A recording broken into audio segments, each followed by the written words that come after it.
మీ Sanapalli నాగచంద్రుడు, senior న్యాయవాది, Sanapala. Decree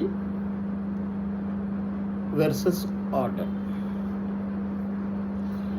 decree మరియు order అంటే ఏమిటి? చాలా వరకు మన సివిల్ కేసులకు సంబంధించిన విషయాలు ఈ రెండు పదాలు వింటూ ఉంటాం. కేసులో ఆ వ్యక్తికి డిక్రీ వచ్చిందని, కేసులో అతనికి ఆర్డర్ వచ్చిందని పదాలు వింటాం. అయితే డిక్రీ అంటే ఏమిటి, ఆర్డర్ అంటే ఏమిటి?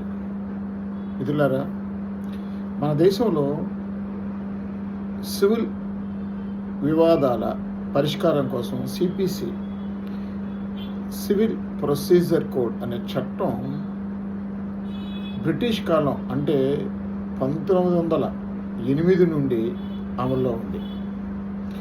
ఈ చట్టాన్ని చివరి